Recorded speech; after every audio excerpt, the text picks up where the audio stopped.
자, 한국 이야기를 한번 합시다. 지난번에 우리 순장들을 위해서 또 우리 교인들을 위해서 상담 계통에 아주 명특강을 해주어서 우리가 많은 감동을 받은 목사님 계시죠? 정태기 박사님. 지금도 막 테이프가 세트로 나가고 있죠? 자, 그분이 저하고 이제 조용히 개인적으로 이야기하는 시간인데 참 듣지 못한 비화를 저에게 알려주었어요. 제가 그 이야기를 듣고 참 감동했어요. 보세요. 전라남도 신안군 암태도라고 하는 조그마한 섬이 있습니다. 그 섬에서 그런 대로 지주라는 말을 들을 정도로 괜찮게 사는 집안에 딸이 하나 태어났어요. 문씨 집안입니다. 그래서 딸 이름을 중경이라고 지었어요. 문중경. 그 딸이 그 섬에서 자랐습니다. 그리고는 그 옆에 있는 중도라고 하는 섬으로 시집을 갔어요. 그 정씨 집안에 시집을 갔는데 참 행복하게 살 줄을 알았는데 그만 애가 없는 거예요. 5년을 지나도 7년을 지나도 애가 없으니까 드디어 자식을 기다리는 시부모한테서만 무진장 구박을 받고 하루하루를 살아야 되는 참 모진 인생이 되어버렸습니다. 너무 구박을 받으니까 견디다 못해서 가출을 해버렸습니다.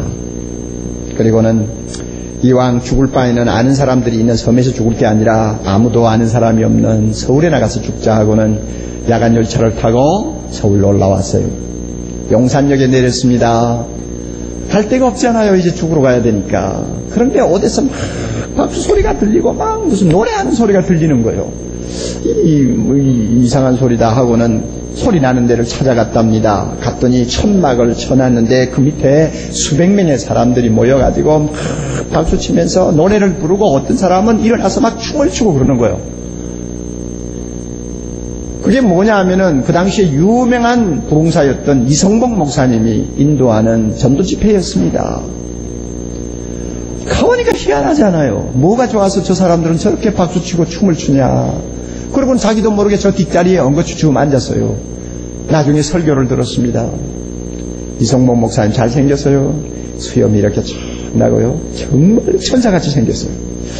저 설교자가 되려면 좀 그렇게 인물도 좋아야 되는데 저 같은 사람은 뭐 도무지 따라가지를 못하는데요. 그러니까 벌써 얼굴만 쳐다봐도 은혜를 받죠.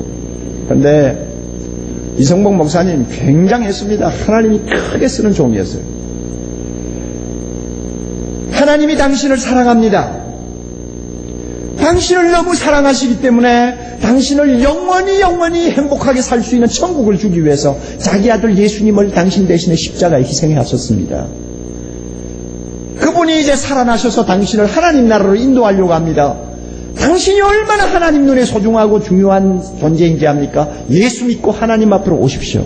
그러면 모든 죄 용서받고 영광스러운 하나님의 자녀가 됩니다.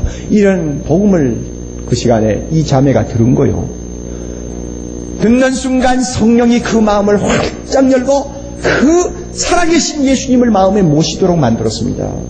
눈물이 비어도 쏟아지고 하나님이 나를 이렇게 사랑하신다니 정말 나 같은 것도 사랑하실까? 애 못 낳아가지고 구박받은 나 같은 거 사랑하실까? 그런데 사실이라고 말이에요. 사실로 믿어지는데 어떻게 합니까? 그 순간 이 문중경이라고 하는 자매의 마음이 완전히 새 마음으로 거듭났습니다. 자살하겠다는 생각은 싹 날아가 버리고 나도 별 볼 일 없는 인간인 줄 알았는데 이렇게 소중하다면 나도 하나님을 위해서 주님을 위해서 좀 인생을 살아와야 되겠다 하는 결심이 생겼어요. 그리고는 이성복 목사님이 목회하고 계시는 목포의 교회로 내려갔습니다. 그리고 그 교회에서 양육을 받고 전도인이 되었어요. 다니면서 전도하는 사람이 되었습니다. 자기가 한참 이제 전도를 하다가 생각하니까 나를 구박하던 시댁이 살고 있는 중도로 돌아가자. 거기 가서 그들을 전도하자. 그래가지고 배 타고 중도 섬에 왔습니다. 사람들이 환영을 하겠어요? 그런데 하나님이 그에게 굉장히 담대함을 주셨어요. 동네 어귀의 조그만한 마당에 서서 찬송과 성경을 손에 들고 치마 저고리를 입은 여자가 여기에 딱 조여매고 이렇게 서면 전도인 같이 보이지 않습니까? 그런데 사람을 끌어모아야 전도를 할 거 아니야. 그러니까 그 당시에 제일 많은 사람들이 불렀던 참 애창하던 찬송이 있어요.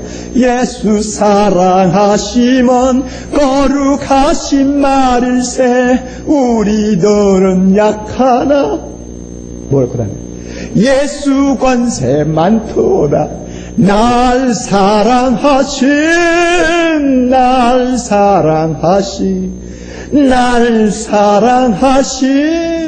성경에 쓰셨네. 부르니까 별 구경거리가 없는 섬이라 사람들이 얼마나 몰려들었겠어요. 뭐 몇십 가구가 살았는지는 모르지만 쫙 모였네요. 애 못 나가 구박받던 여자가 갑자기 변신을 해가지고 와서 미친 것처럼 찬송을 부르니까 안 모여들 수가 없죠. 그래가지고 이 여자가 막 예수 복음 전했어요. 놀라운 일이 일어났습니다. 믿고 나오는 사람들이 생긴 거예요. 거기에서 재미보자 그 다음에 있는 지도로 그 다음에 있는 안테도로 배를 타고 다니면서 막 복음을 전했어요. 그러다가 6.25 사변이 일어났습니다. 공산당이 그 섬에까지 들어와가지고 예수 믿는다고 해서 이 문중경 씨 잡아가서 총살시켜버렸어요.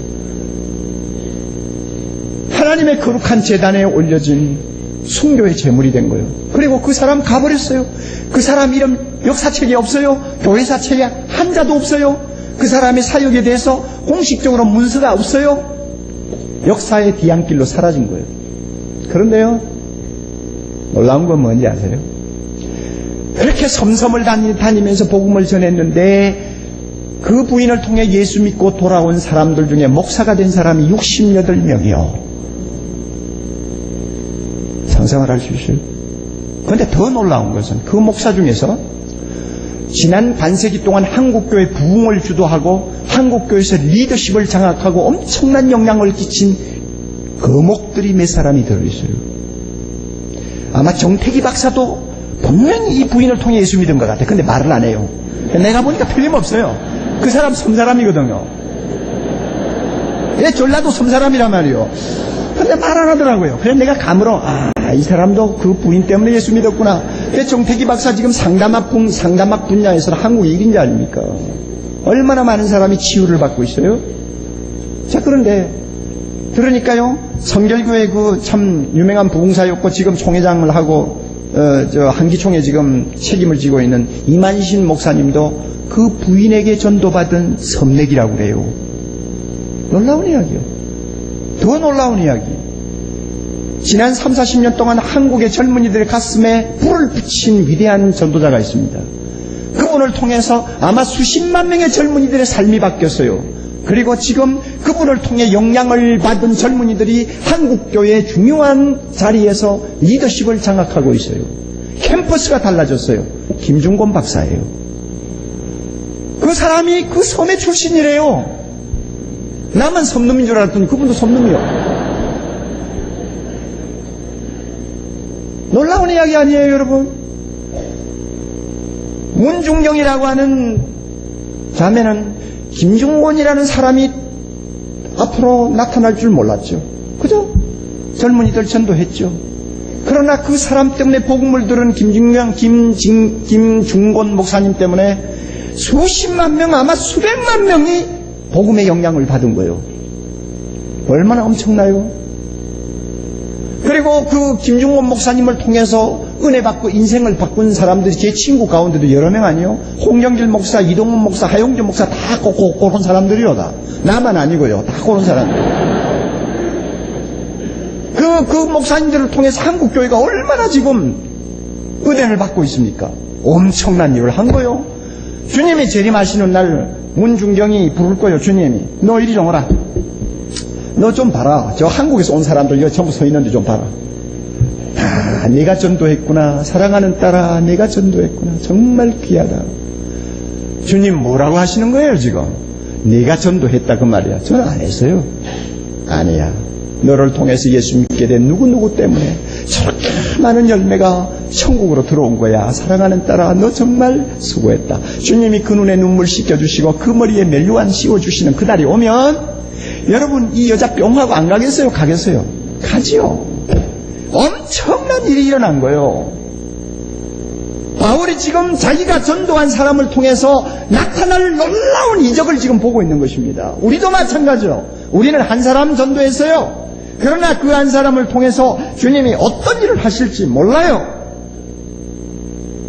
주님이 재림하시는 그날에 자랑이 되는 일이면 가장 가치 있는 일임에 틀림이 없고 그것을 위해서 우리는 무엇이든지 바칠 수 있습니다. 주님이 재림하시는 그날에 우리의 기쁨이 되는 일이면 그 기쁨은 영원한 것입니다. 그러므로 그 기쁨을 위해서라면 우리가 아낄 것이 없죠.